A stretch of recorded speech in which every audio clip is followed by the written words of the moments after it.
I want to keep it really simple today, and I'm going to give you 3 steps toward releasing negative or unwanted behavior. Now, these 3 steps really are 3 questions. We're going to look at, first of all, what is the trigger? Second question is, what need does the behavior fulfill for you? And the third thing we want to find out is, what is a better way to fulfill that need? Let's get right into it.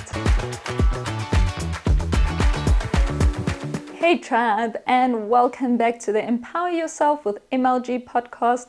I'm your host, Mandy LaGrange, and I'm very excited to be here with you again today to help you live an empowered life. We all have a behavior or maybe even a pattern that we keep on repeating and that we just can't seem to get rid of no matter how hard we try. It's almost as though we go into it automatically, and then afterward we sit with the shame and the guilt and a little less confidence in ourselves. Now, the thing with negative behavior is that the better you understand it, the more leverage you have in order to change it. Now, in order to understand it, you will have to practice the art of observing, and you want to do that with as little judgment as possible. So taking yourself out of the equation, taking your feelings about yourself doing this behavior out of the equation, you really just want to look at the details of it, and that way you will have a clear awareness, and then you can start changing it. So first of all, you want to observe when you engage in it. So what is the trigger that compels you to engage in this behavior? So this can be an outside trigger, like someone saying something to you and that annoys you, or you have nothing to do and you're feeling bored, or you have a stack of paper this high on your desk and you feel overwhelmed and stressed at work. And then there are internal triggers, which are our thoughts, and I'm sure all of you know those lovely thoughts that lead you to emotions such as fear and anger or sadness or insecurities and so forth. Now, ultimately, they all come down to a feeling, right? But the trigger can be an external prompt or circumstances or a thought. So you want to go and really observe yourself in your day-to-day life. What are the triggers externally and internally? What needs to happen for that to come up for you? What thoughts do you need to think? And then you want to take note of the associated emotion to that. So in that moment when you were triggered, what is the feeling that comes up for you? And over time, you will see a pattern of triggers and what the emotions are that cause you to behave in that way. So once you have the trigger or triggers and the associated emotion pinned down, then you can go to the second question. And this is really where it gets juicy. The second thing we're going to look at is, what need does this behavior fulfill for you? The first thing that you need to understand is that every negative behavior comes from a positive intent. It is essentially your mind trying to help you cope in the fastest and easiest way.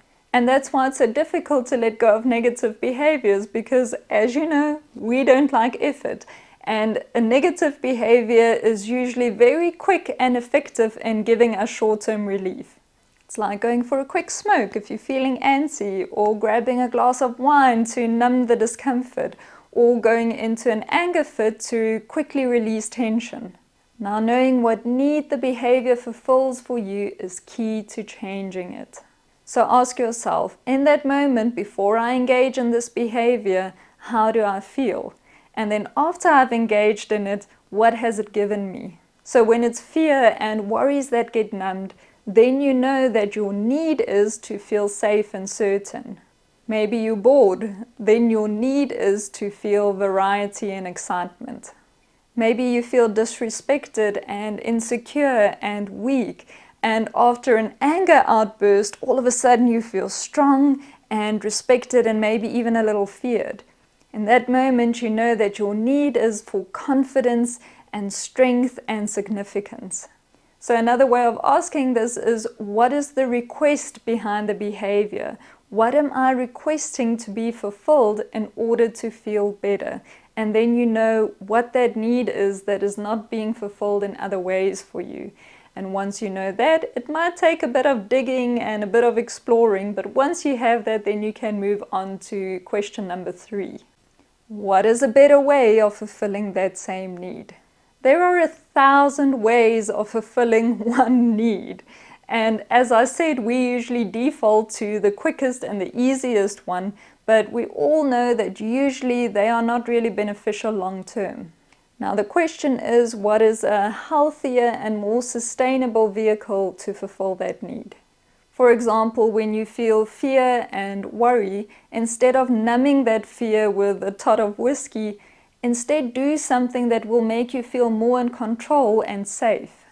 For example, you can think of the worst case scenario and then start to actually draw up a plan in case that happens. That will make you feel in control, like you are prepared for whatever comes. Or you can go and talk to a person who has maybe lived through it successfully and ask them how they handled it, because then you know you will have support and that you kind of already have a plan on what to do in case it does happen to you. If you are bored, ask yourself, why are you bored? Are you not being stimulated mentally or maybe physically? And once you know that, then you can go for a walk or maybe look at fun things to learn on YouTube.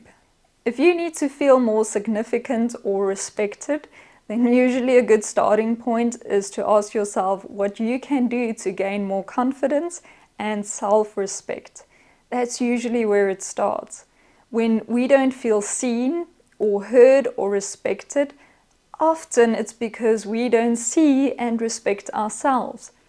And people can give us 1,000,000 compliments a day and tell us how amazing we are. If we don't see our own worth and really believe it, it's like a bottomless pit and it just disappears.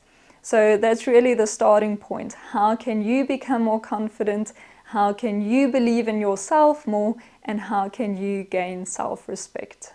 Now, this may take some time and it may take a bit of trial and error to first of all figure out what the real need is, and then which vehicle really clicks for you and really works for you in order to fulfill that need.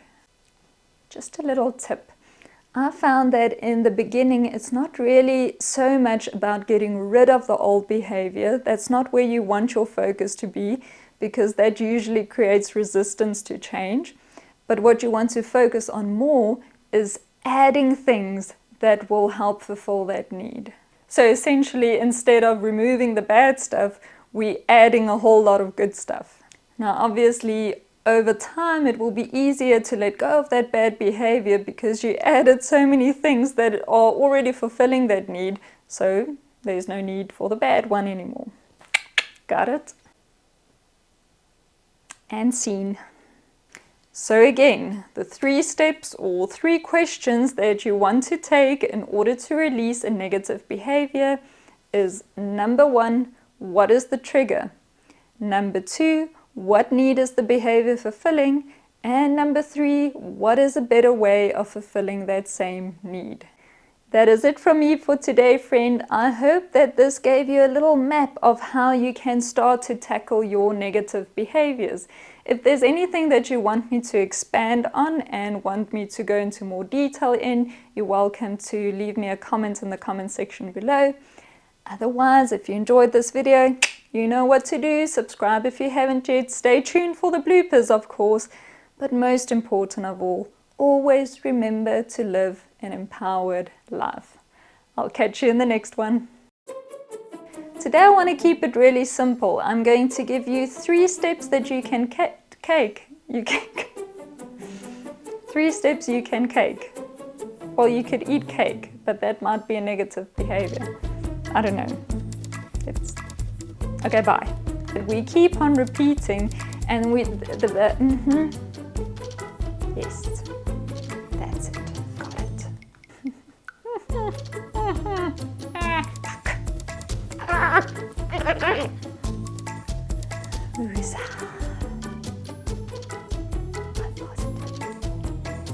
Fulfilled in a different way. Hey. There are